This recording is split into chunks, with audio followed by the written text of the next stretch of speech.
Eu vou tentar ser um pouco sintético também vou falar de uma fundação aqui, mas não é de uma cidade, cara, é de um império. Eu vou buscar a história um pouquinho mais lá atrás. Eu vou falar aqui um pouquinho do final do Império Romano, e a gente divide aí o Império Romano em Império Romano da região de Roma, né, que pegava ali a grande parte mediterrânea ali da Europa, a Gália, que é França e Bélgica ali, e norte da África e uma parte ali do Oriente Médio. Então, esse daí seria o Império Romano total, mas a parte do Império Romano, essa parte mais europeia, a parte mais ocidentalizada ali, ela teve o início um pouquinho antes de Cristo, ali, 27 antes de Cristo, né? E o final por volta de 395 depois de Cristo. Só que a gente ainda tem no Oriente o Império Romano ali em Jerusalém, né? E Constantinopla. Jerusalém ele foi tomado ali pelo Saladino, né, em 1400 e alguma coisa, não me recordo direito, e a parte de Constantinopla, né, ela era comandada, né, pelos católicos, pelos romanos, até também 1400 e alguma coisa aqui, que eu já vou falar a data aqui. Mas o marco dessa história aí, do final do Império Romano, era 1449. O marco do final do Império Romano, ele se deu exatamente no dia 6/1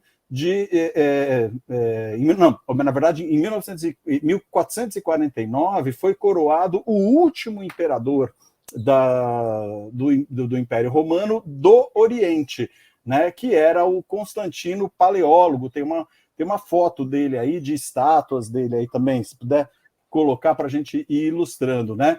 Também conhecido como o Constantino Dragazes, né? Ele foi o último imperador romano de 1449 até a sua morte, que foi em 1453, em 29 de maio de 53, né? O Constantino, ele nasceu em Constantinopla, em 8 de fevereiro de 1404, e não tem nenhuma informação precisa a respeito, mas é aceita que Constantino ele ficou na cidade que ele estava sendo bombardeada por semanas, né, em Constantinopla, e ele argumentando que iria morrer pelo povo e pelo Império Romano, ele não quis abandonar, né? Ele estava sofrendo ali uma série de bombardeios ali pelo imperador Mahmed II, né? Ele acabou sucumbindo aí as muralhas ali de Constantinopla acabaram sucumbindo e Constantinopla foi tomada e está em poder turco até hoje, né? E a cidade que já foi chamada de Bizâncio, né? Era a ponte ali entre a Ásia e a Europa. Depois que Constantinopla foi tomada pelo Mahmed, ele teve o nome alterado para Istambul, né? O Constantino ele entrou na história não por ter sido por algum feito, alguma coisa que ele fez durante o reinado dele, mas sim pela queda da cidade de Constantinopla. E ele foi um imperador que resistiu até a morte, né? E ele não quis abandonar a cidade, falando que ele iria ficar até proteger o povo dele até quanto ele conseguisse, né? Ali a gente tem, nessas imagens que você está mostrando, tem uma estátua do Constantino, e bem à direita ali tem uma cena de uma série que é bastante interessante, que fala exatamente dessa ascensão do Império Otomano, né?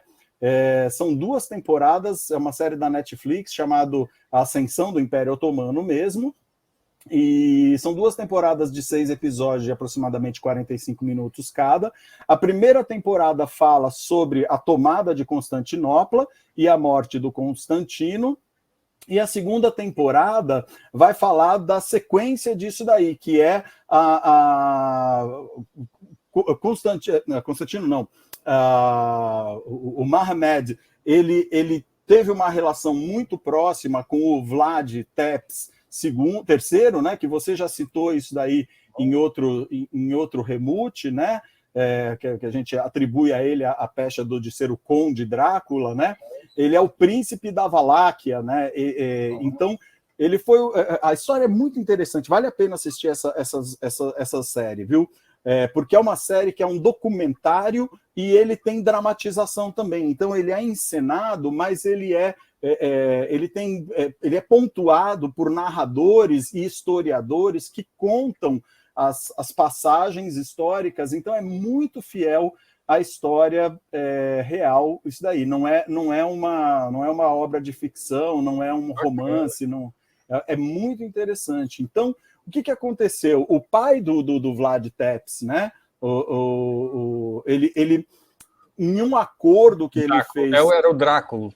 Isso, Vlad Dracul, né? Uhum.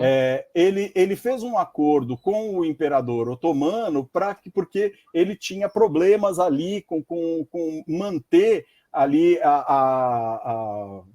o título de voivoda, né, que é um príncipe ou um general daquela região, por causa dos húngaros, né, que invadiam e não sei o que, então ele estava tendo muito problema lá, e ele pediu apoio ao sultão lá otomano, né, imperador otomano, e ele ajudou, só que ele falou assim, você precisa ser...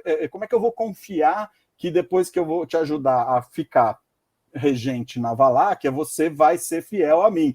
Ele falou, não, eu vou deixar meus 2 filhos com você, e ele deixou o Vlad Tepes terceiro, e o Radu, seu irmão mais novo, né, com os otomanos. Eles cresceram, aprenderam isso. Depois o Vlad Tepes II, ele traiu o imperador e não voltou e não ajudou mais. De qualquer maneira, quando ele foi derrotado lá em uma guerra local, o Mehmed falou, eu vou ajudar vocês a retomarem o trono na Valáquia. E ele acabou ajudando o Vlad Tepes, que, por conta de não pagar impostos, não sei o quê, entrou numa outra guerra e foi derrotado também.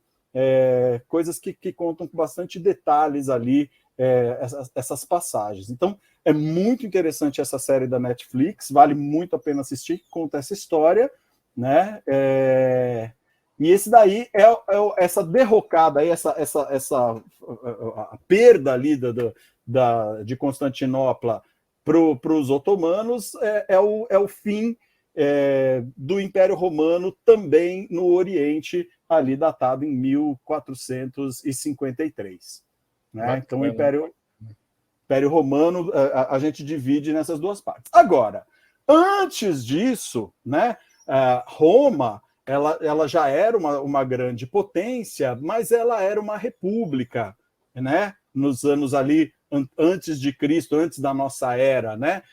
Roma era uma república muito forte, até um personagem que é extremamente importante na história, que é o Júlio César. Né? A gente sempre atribui, ele tem uma importância histórica gigante, porque ele não era um imperador, ele não era um nobre, ele era um filho de camponeses, e ele teve o pai e a mãe mortos, acabou entrando muito cedo para o exército romano, e ele se destacou muito porque ele era um cara... Nessa época, você só conseguia evoluir ou ter algum prestígio, algum privilégio, se você fosse um grande soldado, né? Era uma forma que você tinha para ser honrado. Então, ele entrou no Império, no exército romano, e ele era um soldado extremamente... eficiente, né? Ele entrou aos 16 anos, ele entrou no exército, ele se tornou um dos mais bravos soldados e ganhou muito status com isso, ganhou terras, ganhou prestígio, e sob o comando, uma coisa que foi determinante na carreira dele, ele era do pelotão do Marco Licínio Crasso, né? Que ele foi cônsul de Roma por 2 vezes, era um dos homens mais ricos do mundo.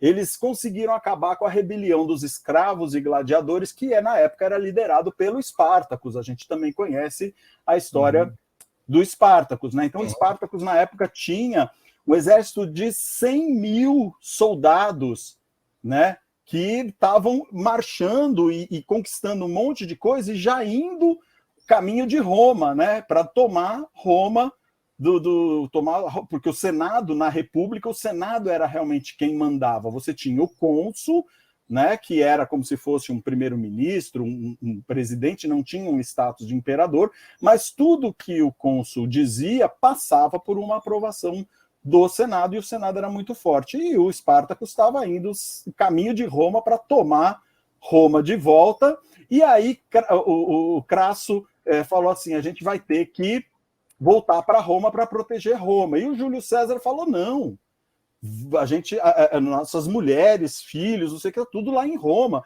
A gente não pode deixar eles passarem as nossas barreiras aqui, porque senão já era, né? Ninguém vai segurar, é o exército de 100 mil, e eles são tudo gladiadores, eles são muito bem treinados. Então, numa estratégia do Júlio César, eles atacaram de surpresa e conseguiram, com um exército de menos de 40 mil soldados, acabar mesmo com o exército do Espartacus, mataram todo mundo, né?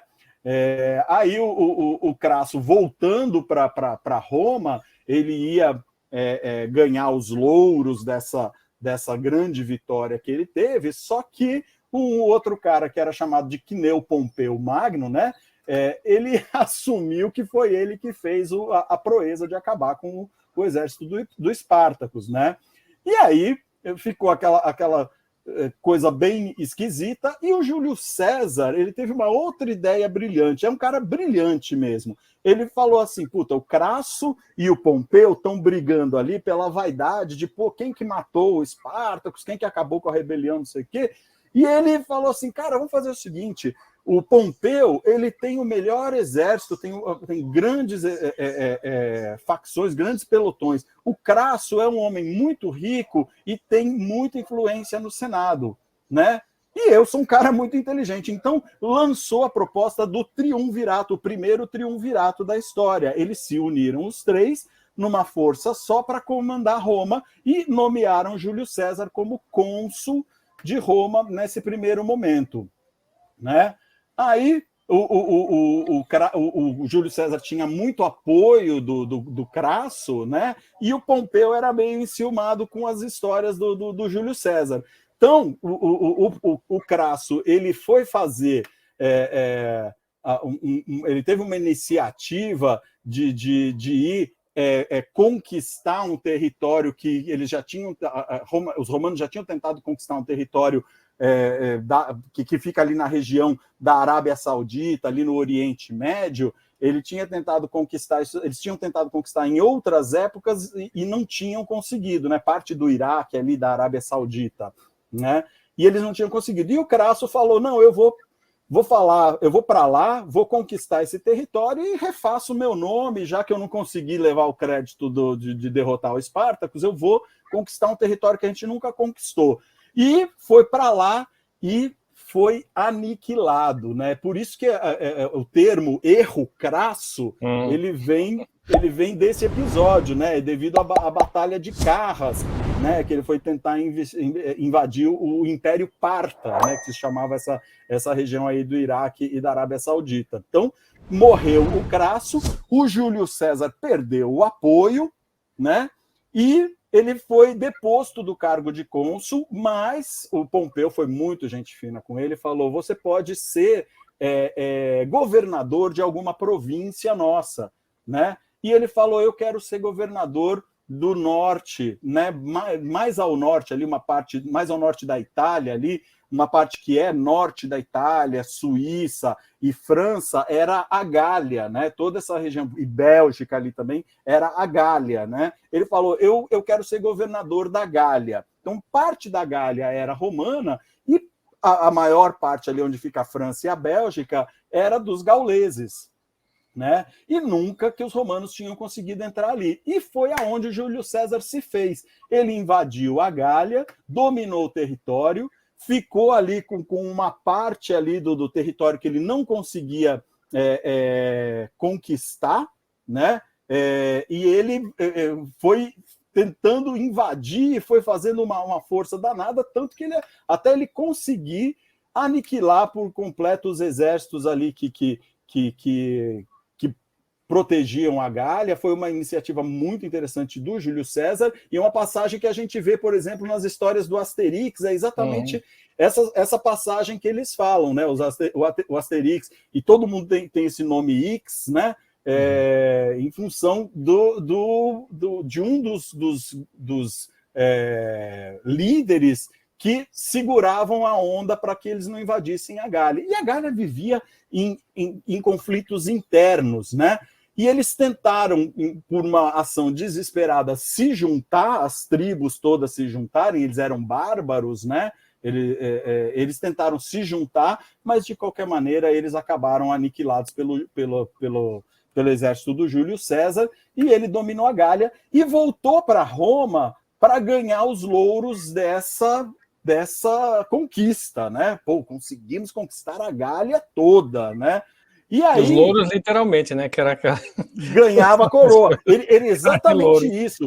Ele queria voltar para Roma para reivindicar a volta dele ao cônsul, né? Ele queria voltar a ser cônsul, né?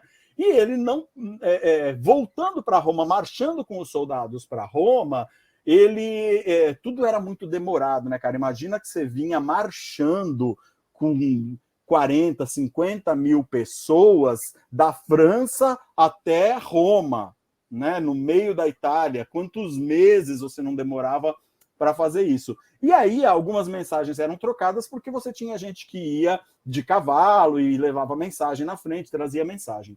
E o Júlio César ficou sabendo que se ele chegasse em Roma, ele ia ser julgado e ia ser condenado pelo Senado porque ele invadiu a Gália sem permissão da cúpula de Roma. Então o tiro saiu pela culatra. Ele achou que ele ia ser muito bem recebido e ele ia ser julgado e ele ia ser exilado, ou morto até, né?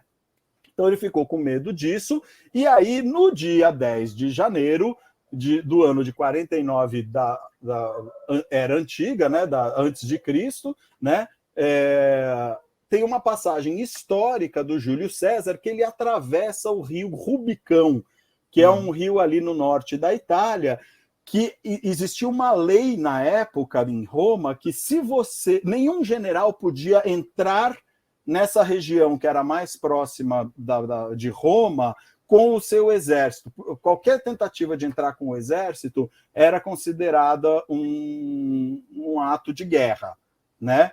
E o Júlio César fez exatamente isso. Ele atravessou o rio Rubicão com o seu exército e com isso ele declarou guerra contra Roma, né? O Pompeu, que era o general que estava lá na época e tinha se autodenominado cônsul, ele fugiu de Roma, porque sabia que o Júlio César estava com sangue nos olhos, ia vir babando, fugiu para a Grécia, né? E o Júlio César, em vez de ir para Roma, ele foi atrás do Pompeu na Grécia, né? Foi atrás do Pompeu. Perseguiu o cara, porque só matando o cara que ali as coisas só se resolviam assim, né? Quando o Júlio César atravessou o Rubicão, ele falou a frase "Alea jacta est", né? A sorte está lançada. Então não tinha como voltar. E essa frase, né? Atravessar o Rubicão, esse termo, essa intenção, é uma coisa que a gente usa até hoje. O cara atravessou o Rubicão, quer dizer que ele tomou uma ação muito arriscada, mais, né? E que não tem volta. Né? Passou do ponto de retorno, né? Passou do ponto de retorno. Agora a sorte está lançada, não tem mais o que fazer, né? E o Machado de Assis, ele cita essa expressão num romance dele chamado Helena, né? Onde o personagem Estácio ele decide pedir a noiva Eugênia em casamento, e ele fala assim: transposto o Rubicão, não havia mais que caminhar direito à cidade eterna do matrimônio. Então, é uma frase que já enfatiza isso daí, que não tem mais volta, né? E aí, esta daí é uma outra série que eu recomendo para vocês também, chamada O Império Romano. São 3 episódios, né? Que fala exatamente dessa... Uma das temporadas fala só do Júlio César, que é a segunda temporada, né, fala só sobre o Júlio César. A primeira temporada ela fala sobre o imperador Cômodo, que foi praticamente o começo do fim, foi o filho do imperador Marco Aurélio, mas ele era um cara bastante ruim de comando, e ele acabou repercutindo muito mal, e isso daí foi o começo do fim do Império Romano no Ocidente.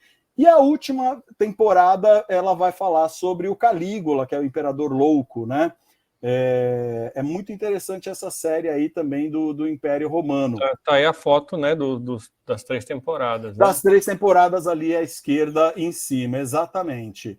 É muito Inclusive, interessante. Essa terceira temporada você falou que é sobre Calígula, mas lembra que lá nos anos 80 teve o filme Calígula, né?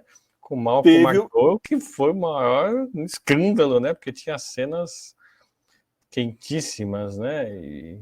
Mas é muito interessante. Perdeu, porque... né? Eu não vi mais esse filme aí por aí, não.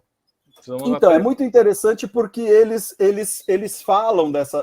Esse filme Calígula, ele enfatiza muito o lado sexual. E o que pegou muito com Calígula é que ele queria um herdeiro e ele não confiava em ninguém. Então, ele começou a transar com as 3 irmãs dele, para ver quem que gerava um filho para ele.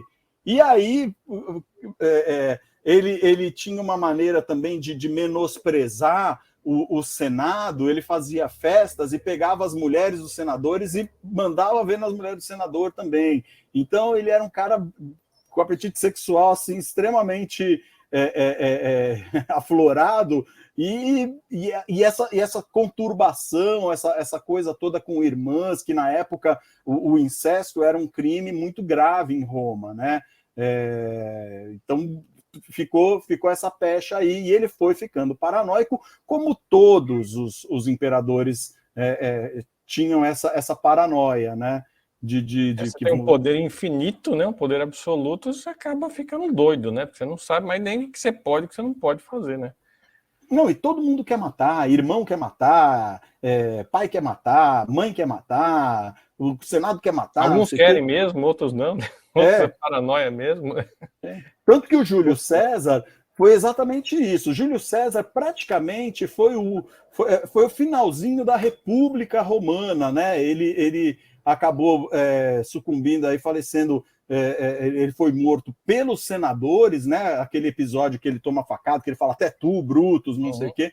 Então, no Senado, ele toma um monte de facadas, ele é morto, que não tinha outra maneira de depor ele, porque ele tinha se autodenominado como ditador. Existiam as leis em Roma, mas ele obedecia se ele queria. Ele fazia o que ele queria. Ele não tinha que pedir autorização para o Senado, do tipo assim, eu quero invadir tal lugar. Não, a gente não acha... Não, tô pedindo. Eu vou invadir, sabe? E não tinha argumentação e não tinha uma legislação que protegesse os interesses de Roma. Era ditatorial o negócio mesmo.